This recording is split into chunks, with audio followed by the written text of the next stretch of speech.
Hello, Chosen One. The darkness has been pressing hard this week because it sees what you can't see yet, the door that's about to open. I know precisely the kind of suffocating heaviness you have been carrying over the last few days.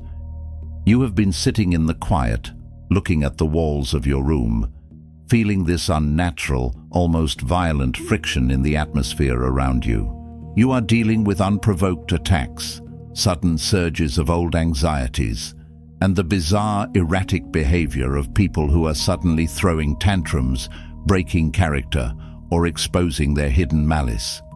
You might be making the tragic mistake of thinking this friction is a penalty. You might be sitting there wondering if you miscalculated your healing, if you took a wrong turn, or if the universe is somehow punishing you for a mistake you cannot even identify. Let me stop you right there and completely rewire your perception of this exact moment. Transform your current pain into the undeniable physical evidence of your imminent breakthrough. The enemy is not attacking you because you have failed.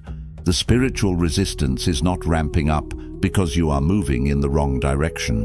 The enemy is launching absolutely everything it has at you right now simply because of what is coming. This relentless pressure is the absolute proof of your imminent promotion. The shadows only panic and stretch their longest when the dawn is about to fully break the horizon.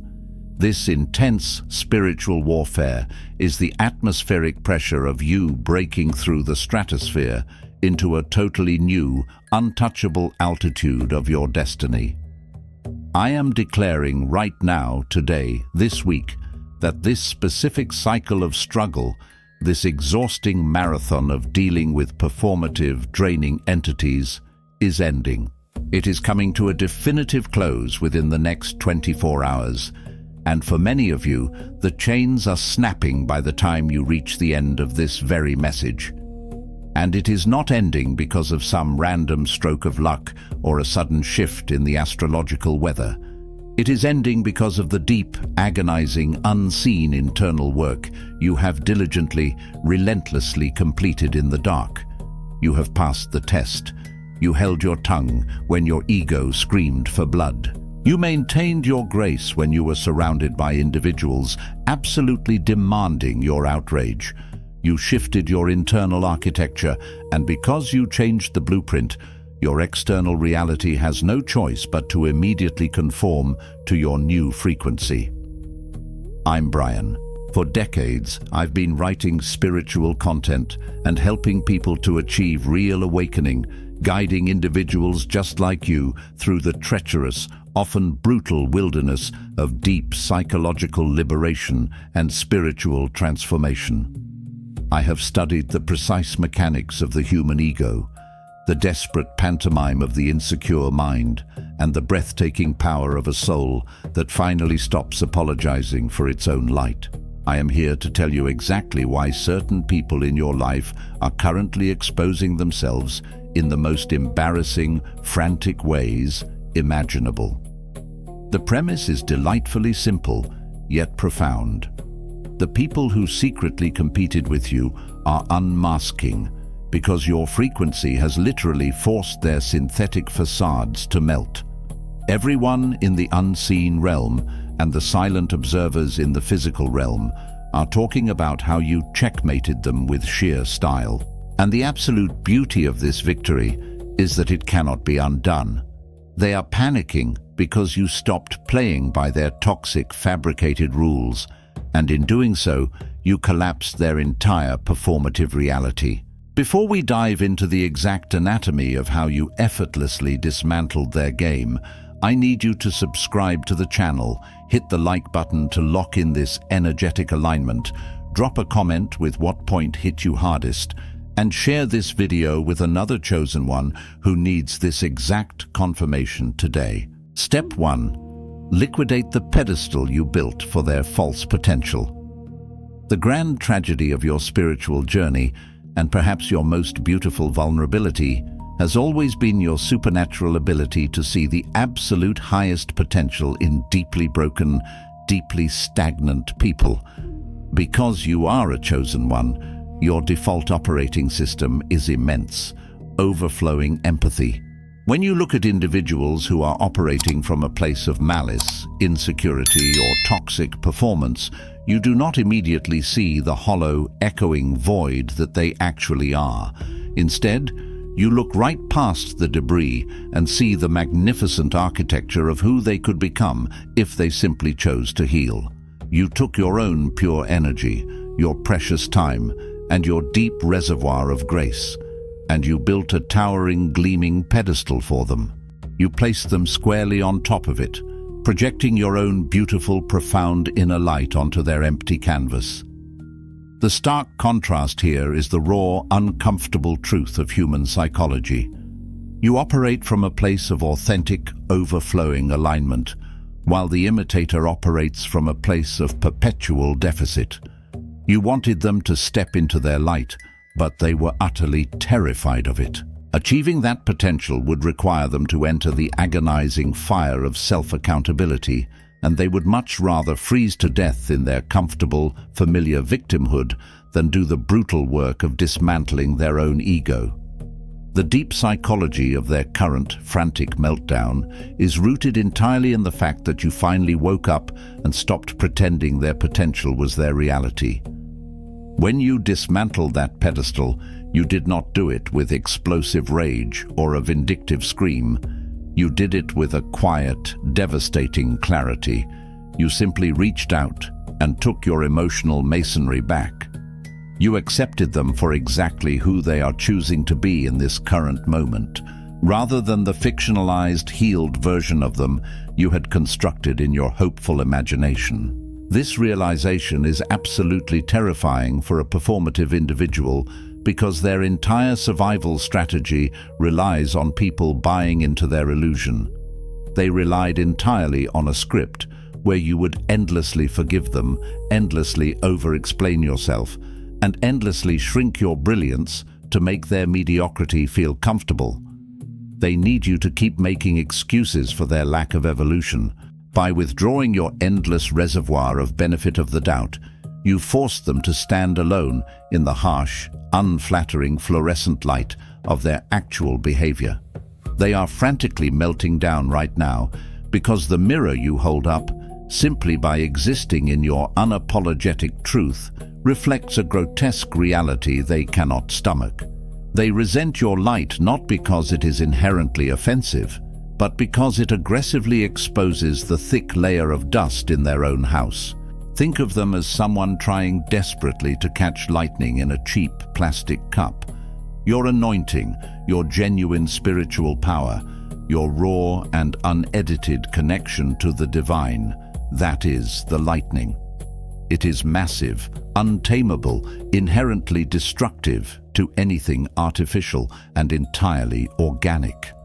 They looked at your power and, in their sheer arrogance, thought they could contain it, mimic it, or steal it, using the cheap, mass-produced mechanisms of manipulation, gossip, and ego games.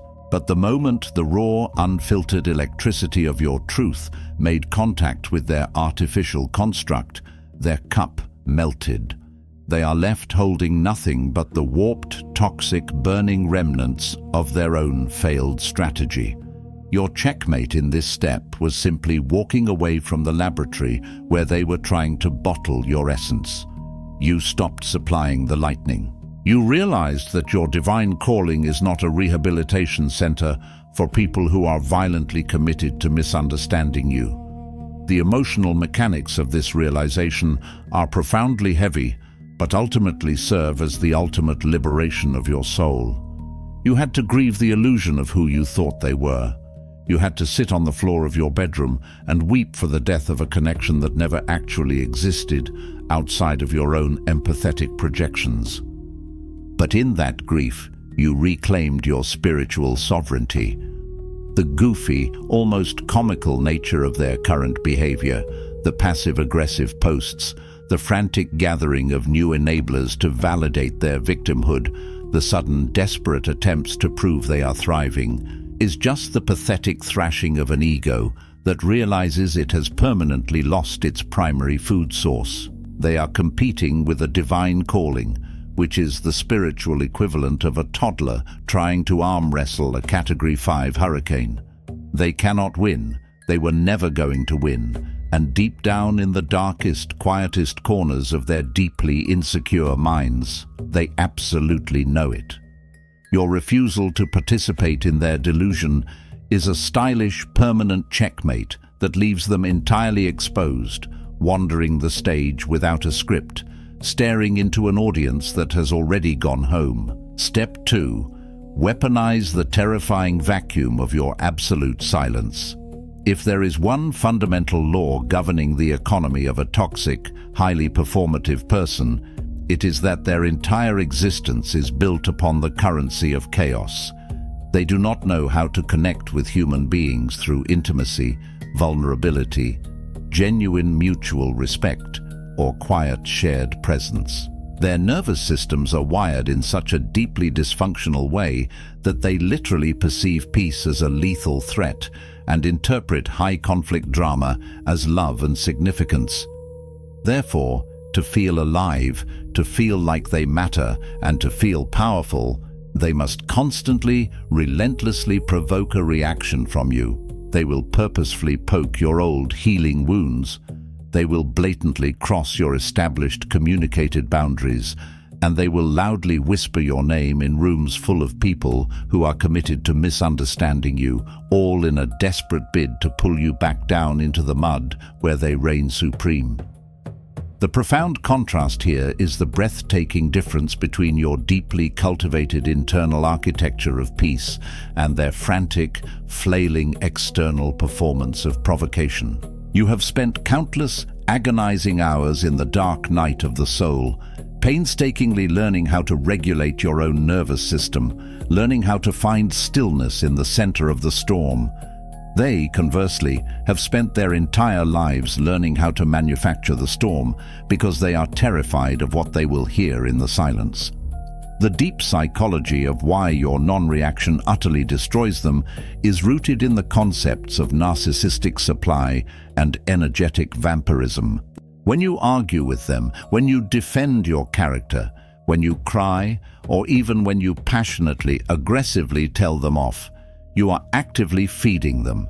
You are subsidizing their existence. You are explicitly telling their ego that they are significant enough to disrupt your peace and powerful enough to alter your emotional state and command your precious attention.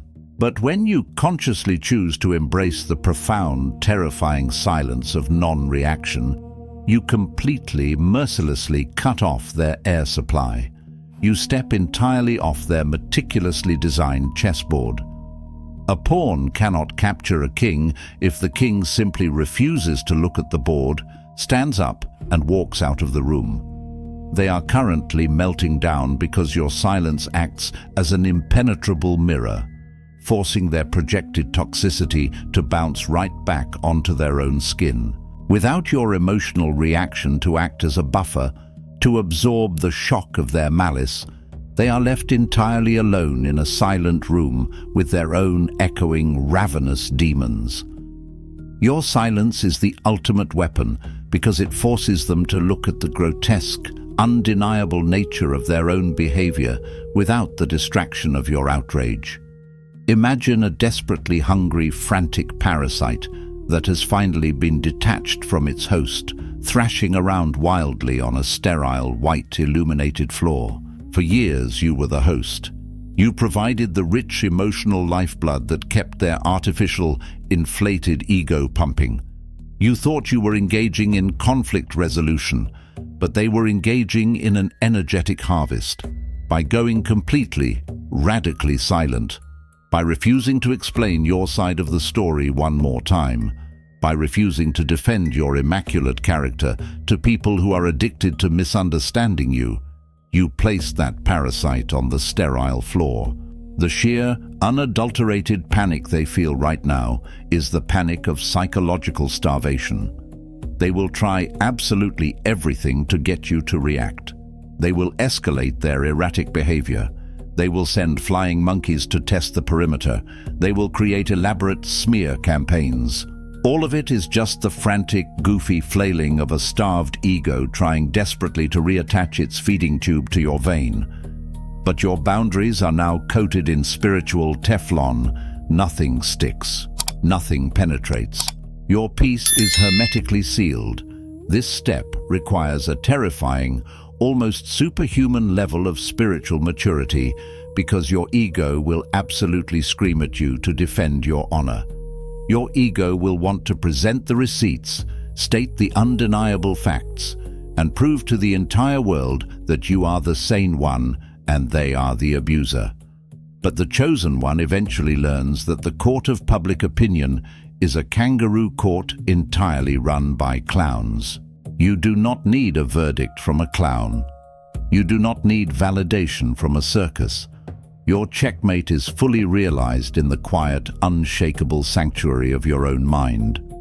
You simply observe their provocations with the detached, clinical curiosity of a scientist watching a frantic insect trapped in a glass jar. You don't hate the insect, but you certainly aren't going to open the jar and let it bite you. This non-reaction is the most stylish, untouchable, permanent power move in the entire spiritual playbook. It communicates absolute superiority without having to utter a single exhausting word. It tells the universe that you trust the divine timing of your ultimate vindication infinitely more than you trust your own ability to argue.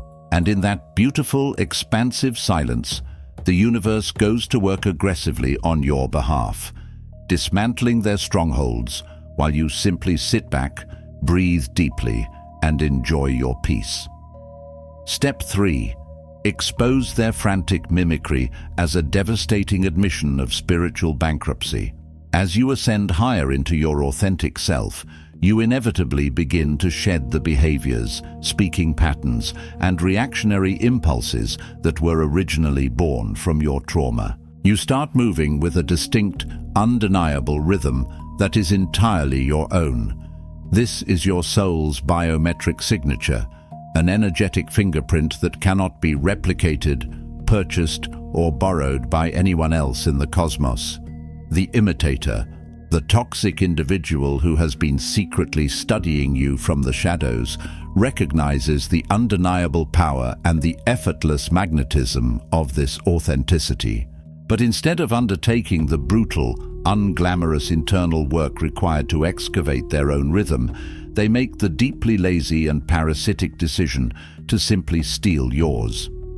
You will notice the contrast here is almost jarring. You speak from a place of deep, lived experience, carrying the heavy, beautiful weight of your scars, while they regurgitate hollow phrases they heard you say, sounding like a tribute band that doesn't know how to tune their instruments. You move with the quiet, unshakable confidence of someone who has survived the fire, while they strut with the brittle, loud arrogance of someone who just bought a new fireproof jacket and wants everyone to look at it. They adopt your aesthetic, your spiritual vocabulary, your hobbies, and sometimes even your life goals, all while completely lacking the fundamental anointing required to sustain them. The deep psychology of the imitator is a tragic, exhausting study in profound self-loathing. They do not mimic you because they admire you in a healthy, inspirational way. They mimic you because they are absolutely terrified of the vast, echoing void inside their own identity. When they are forced to look inward, they find nothing but cobwebs, insecurity, and a deeply fractured sense of self. So, to avoid the psychic collapse of facing their own nothingness, they look outward and find you, radiant, grounded, entirely original, and intensely alive. Their subconscious magical thinking dictates that if they can just wear your skin, perfectly parrot your words, and occupy your physical or digital space, they will miraculously absorb your inner peace. But the spiritual realm operates on the physics of truth, and the universe does not recognize plagiarism. When they try to use your spiritual passwords to open the doors of blessing, abundance, and authentic connection, the system denies them access. They become frantic, melting down behind closed doors, absolutely baffled as to why doing exactly what you do does not yield the exact same results. They completely fail to comprehend that the universe rewards the pure frequency of the heart, not the desperate pantomime of the physical body. Your profound power comes from the heavy price you paid in private.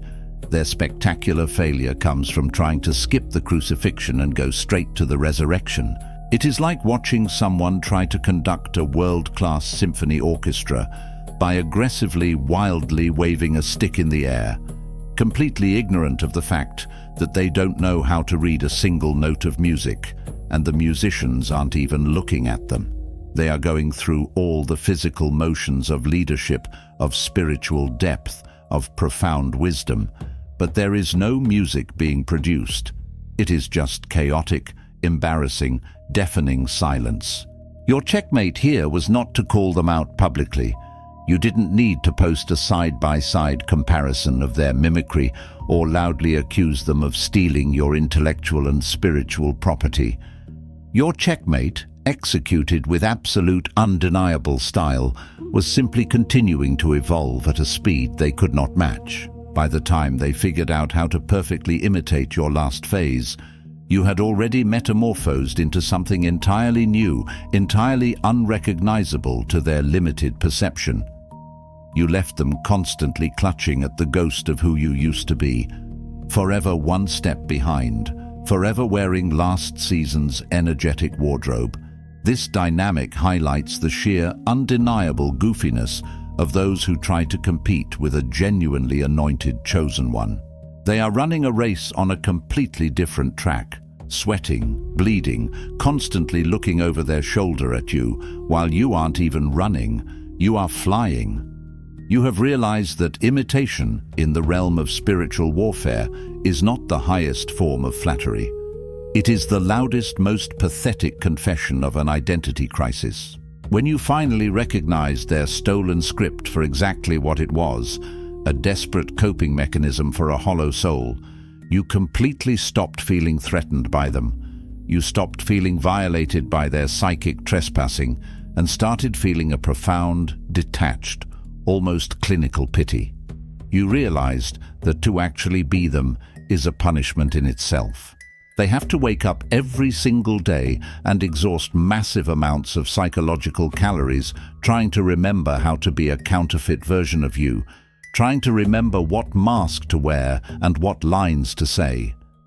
Meanwhile, you just have to wake up, take a deep breath, and exist. That effortless, organic existence is the ultimate flex. It is a checkmate that cannot be undone because it relies entirely on your perpetual, natural, divine growth, a force of nature they are entirely powerless to stop or contain. Step 4.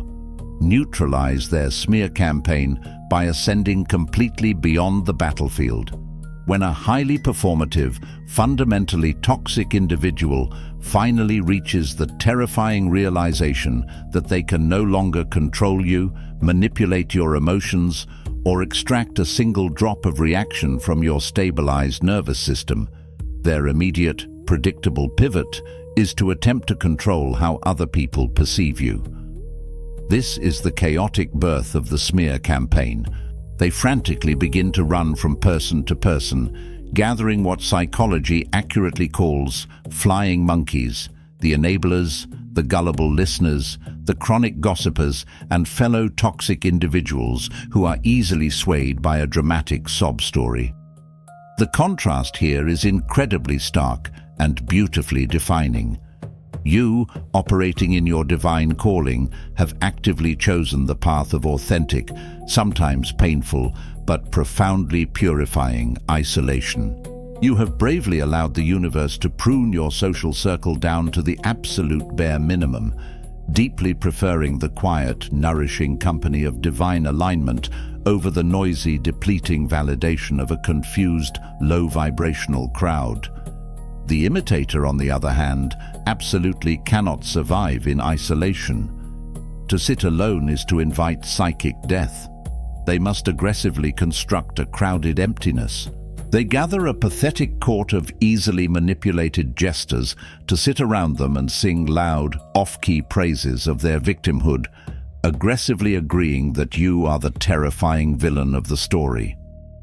The deep psychology behind their compulsive need to manufacture these alliances is driven by a profound, unshakable subconscious guilt that they will never, ever consciously admit to themselves or others. Deep down in the very core of their being, beneath the layers of delusion, they know exactly what they did to you. They know the subtle betrayals, the calculated lies, the endless manipulations, and the intentional, malicious sabotage, because they entirely lack the moral backbone and the emotional courage to face the crushing weight of their own guilt.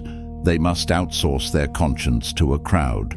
If they can manage to get 5, 10, or 20 people to nod along and agree that they are the innocent victim and you are the malicious monster, then their incredibly fragile ego can temporarily, successfully suppress the screaming truth. They need the choir of enablers to sing loudly enough to drown out the relentless whispering of their own convicted soul. They are melting down right now because maintaining this false, fabricated narrative requires an exhausting, 24/7, high-stakes public relations campaign. They have to constantly manage the spin, ensure none of their allies compare notes and find the inconsistencies, and keep the performative victimhood dialed up to a 10 at all times. It is a pathetic, deeply draining existence that ages them energetically and physically. This dynamic is best understood through the visceral metaphor of a crumbling, termite-infested house with a perfectly painted, gleaming front door. They are standing on the porch, inviting everyone to admire the fresh coat of paint, desperately hoping nobody asks to look in the basement where the foundation is rotting away and the rats are multiplying in the dark. You, the chosen one, used to live in that house. You know exactly what is in the basement. You know the unmistakable smell of the rot. And instead of standing on the front lawn screaming at the top of your lungs to the new guests that the house is condemned and dangerous, you simply packed your bags, moved entirely to a different city, and built a magnificent mansion on solid rock. The tragic comedy is watching them host a loud, frantic party on the porch of a collapsing structure. Terrified of the inevitable moment the floorboards finally give way. Your checkmate is your absolute, uncompromising refusal to attend the party, comment on the party, or warn the guests.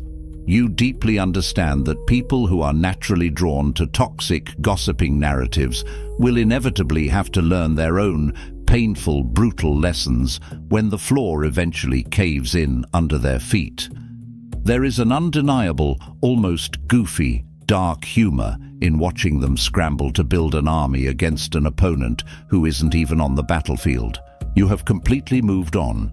You are pouring your energy into your healing, your expanding business, your divine calling, and your profound spiritual awakening. Meanwhile, they are hosting covert meetings, starting secret group chats, and spending hours entirely dedicated to discussing your absence. In their desperate attempt to destroy you, they have actually made you the invisible, gravitational center of their entire universe. By doing absolutely nothing to counter their smear campaign, by refusing to issue a statement or defend your name, you actually amplify their paranoia to an unbearable degree. They fully expect you to fight back. They have a script prepared for your retaliation, complete with counter-arguments and fake tears. When you offer nothing but crickets and continued success, they begin to second-guess their own strategy. The silence drives them mad, and they start attacking their own allies out of sheer paranoid exhaustion. You checkmated them with absolute style by letting their own venom poison their own well. You preserved your vital energy, protected your sacred peace, and allowed their manufactured alliances to inevitably collapse under the crushing weight of their own collective, untreated dysfunction. Step 5. Starve the toxic spirit of competition by operating in a category of 1. The toxic individual who has spent years obsessively mimicking you, competing with you and trying to diminish your light, has simultaneously spent those same years constructing an elaborate, towering illusion of their own power. They present themselves to the world as sovereign, untouchable, profoundly wise, and highly evolved. They effortlessly use all the right spiritual jargon. They post meticulously curated images of a perfect, unbothered life, and they demand absolute, unquestioning loyalty from those unfortunate enough to be in their inner circle. But this sovereignty is a paper-thin facade. It is not rooted in the deep, unshakable, agonizingly tilled soil of truth. It is precariously propped up by the fragile, rusting scaffolding of external validation. The contrast between you and them is the profound difference between a majestic, ancient mountain and a cheap Hollywood movie set. You, the chosen one, are the mountain. You have endured the violent tectonic shifts of childhood trauma, the freezing, desolate winters of profound isolation, and the scorching, relentless summers of spiritual testing. Your strength is geological. It cannot be moved, shaken, or intimidated. They, however, are the movie set. From the front, under the right lighting, they look like a formidable, impenetrable castle. But if you walk around to the back, it's just cheap plywood, duct tape, and a crew of panicked stagehands desperately trying to keep the walls from blowing over in the wind. The profound psychological terror they are currently experiencing stems from the undeniable fact that a real divine wind has finally begun to blow through their life. The universe is applying pressure. Divine timing is bringing their long overdue karmic debts to the table for collection. And because their sovereignty is entirely false, they have absolutely no internal shock absorbers to handle the impact. When a genuinely grounded, spiritually mature person faces a crisis, they retreat inward, connect deeply with the divine, take accountability, and find a steady anchor in the storm. When a performative, toxic person faces a crisis, their mask slips violently. They lash out at everyone around them. They blame shift, they panic, and they make erratic, deeply self-destructive decisions. Their deep, visceral fear of your light is rooted in their subconscious knowledge that your authentic presence alone highlights their flimsiness. Just by standing near them in your quiet, authentic, unshakable power, you inadvertently make their plywood castle look utterly ridiculous and incredibly small. They are frantically running around trying to patch the holes in their facade with more lies, but the storm of truth is violently ripping the roof off their entire manufactured identity. To properly visualize the goofy, pathetic nature of this dynamic, imagine someone wearing a magnificent, glittering paper crown while standing proudly in the middle of a Category 5 hurricane. They are screaming at the top of their lungs at the storm, demanding that the wind respect their royalty, furious that the rain is melting their authority and the debris is shredding their dignity.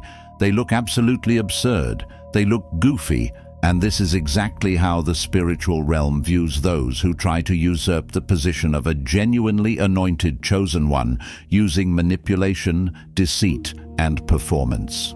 You don't have to summon the hurricane to destroy them. The universe, in its perfect justice, provides the storm. Your only job, your only responsibility, is to stay warm and dry inside your spiritually fortified house, watch from the window, and witness the inevitable messy dissolution of their paper crown. The true tragedy is that they could have sought real shelter. They could have humbled themselves, admitted their deep brokenness, apologized for their malice, and done the agonizing work to heal. But their blinding pride demanded they stand in the storm and pretend they were weatherproof. Your checkmate in this step is your radical, unwavering acceptance of divine justice. You have finally, permanently stopped trying to save them from the brutal consequences of their own actions. In the past, your overwhelming empathy might have driven you to run out into the storm with an umbrella to protect them, getting yourself soaked, battered, and sick in the process. Now you realize with crystal clarity that rescuing them actively interrupts the divine lesson they desperately need to learn. By leaving them entirely to the elements, you checkmate their reliance on your codependency. You allow the total, unmitigated collapse of their false sovereignty to happen exactly as it was divinely ordained. This is a devastating, lethal blow to their ego because they can no longer blame you for their downfall. When they finally look around the smoking wreckage of their manufactured life, searching for a scapegoat, you are nowhere to be found. They are forced to finally stare into the terrifying, bottomless abyss of their own accountability. This stylish, hands-off, effortlessly cool victory proves that true spiritual authority never has to forcefully dethrone an imposter. The imposter will always, eventually dethrone themselves simply by failing to sustain the unbearable, crushing weight of their own lies. Step 6. Sit back and witness the spectacular collapse of their counterfeit reality. This is perhaps one of the most hidden, insidious, and deeply complex layers of the dynamic between a true chosen one and a toxic imitator. On the surface, the hater acts as though they absolutely despise you. They belittle your achievements, they mock your boundaries, they roll their eyes at your spiritual insights, and they actively try to diminish your light in front of others. But beneath this aggressive, dismissive exterior lies a pathetic, parasitic, undeniable truth. They secretly look to you as their ultimate spiritual authority. They are inextricably, desperately tethered to you energetically. In a profoundly twisted, subconscious way, they view you as the parent they never had, the enlightened guru they desperately wish they could be, and the ultimate judge whose gavel they fear the most. Because they have no internal compass, they need your spiritual permission to feel real. Every time they provoke you and you respond, they are subconsciously asking if they are real enough to affect you. When you get angry, you validate their existence. When you patiently explain your spiritual insights to them, you feed their grand illusion that they are operating on your level. They are an energetic vampire, and your ongoing engagement is the premium, life-giving blood they need to survive the coldness of their own reality. The profound contrast here is one of internal versus external orientation. Your compass points firmly inward, directly to your unshakable connection with the divine. You seek validation only from the source. You move when you are called by the Spirit. You speak when you are divinely led, and you rest when you are commanded to be still. You do not need applause to know you are on the right path. Their compass, however, is entirely broken, its glass shattered, and it is magnetized exclusively to you.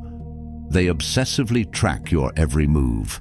They base their entire self-worth on whether they feel they are currently winning or losing against you in their imaginary competition. The deep psychology of their current, unrecoverable meltdown is the direct result of you systematically, ruthlessly cutting the energetic cord that connected their broken compass to your magnetic north. You stopped explaining your decisions. You stopped trying to make them understand your elevated perspective. You stopped giving them the spiritual permission of your sacred attention. You starved the parasite, and you did it without a flinch. Think of this dynamic as a desperate, sweating actor performing an elaborate, melodramatic play on a stage to an audience of one. For years you sat in the front row. Sometimes you clapped, sometimes you booed, sometimes you threw tomatoes in frustration. But the crucial point is that you were always watching. The actor derived their entire sense of identity, their entire reason for breathing, from your reactions. Your checkmate wasn't to climb onto the stage, steal the microphone, and prove you were a better actor. Your checkmate was simply standing up, walking out of the theater, and turning off the lights on your way out. Now they are standing on a pitch-black stage, wearing a ridiculous, ill-fitting costume, screaming their lines into a terrifyingly empty void. The silence is deafening to them. The lack of an audience forces them to hear the unbearable, hollow echo of their own terrible performance. They are absolutely terrified because they do not know who they are if you are not there to witness them. They relied entirely on your spiritual weight to anchor their flimsy reality, and without you, they are floating away into the cold vacuum of irrelevance. By aggressively starving their need for your permission, you reclaim a massive, unprecedented amount of life force energy. You will suddenly notice your physical health rapidly improving, your mind clearing of brain fog, your sleep deepening, and your manifestations accelerating at warp speed. This is because the massive energetic leak you had been unconsciously sustaining for years has finally been plugged. You are no longer subsidizing their spiritual deficit with your hard-earned anointing. The goofy reality of their situation is that they are now forced to try and extract that same deep, nourishing energy from the shallow, toxic alliances they built, only to realize with horror that a room full of vampires cannot feed each other. They are all starving, looking around the room, wondering where the magnificent light went. You took the light with you. This checkmate is permanent because once you truly realize that you are the source of the energy they so desperately crave, you can never, ever be tricked into handing it over for free again. You have established a permanent energetic quarantine, and their frantic banging on the glass from the outside only serves as a comforting, rhythmic reminder of how safe and protected you now are on the inside. Step 7. Finalize the unseen energetic severance without looking back. The final, most devastating, and absolutely irreversible move in this entire masterclass sequence is the complete mastery of your own momentum. The toxic person, the frantic imitator, the hidden hater, they all operate under the grandiose delusion that they are a permanent, immovable fixture in your narrative. Even if they have fully accepted the role of the villain, they take a sick, twisted pride in being the primary antagonist of your life story. They genuinely believe that you will spend the rest of your days nursing the wounds they inflicted, writing cryptic posts about them, talking about them in therapy for decades, and secretly looking over your shoulder to see what they are doing. This is the ultimate delusion of a narcissistically inflated ego. They absolutely cannot fathom a reality where they become utterly, entirely obsolete to you. The glorious, unbridgeable contrast in this final step is the profound difference between eternal stagnation and limitless ascension. They are trapped in a labyrinth of their own making, endlessly running the exact same toxic maze, fighting the exact same petty battles, and wearing the exact same rotting masks. You, however, have sprouted magnificent wings. You are no longer navigating the frustrating walls of the maze. You are flying entirely over it, ascending into the clouds. The deep psychology behind their absolute, unrecoverable meltdown in this final stage is the crushing realization of their own total insignificance. For a highly toxic or narcissistic individual, being hated is acceptable, being feared is ideal, but being completely forgotten, being rendered entirely irrelevant to the very person they obsessed over and tried to destroy. That is psychological death.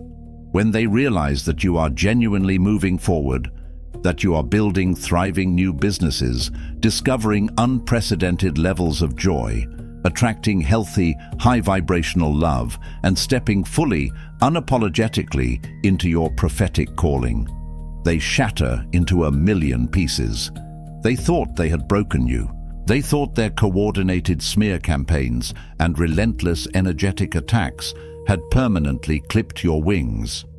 Seeing you rise, unapologetically glowing with divine favor, looking better, feeling better, and living better, is the ultimate proof that they never truly had any power over you at all. They were just a temporary speed bump on your magnificent highway to destiny. Metaphorically, this is the exact moment in the grand chess match where they look down at the board and realize they have been playing checkers all along. They are obsessing over capturing a single insignificant piece on a flat, two-dimensional board, loudly celebrating their petty little jumps, while you have been orchestrating a multi-dimensional grandmaster strategy that spans across timelines and spiritual realms.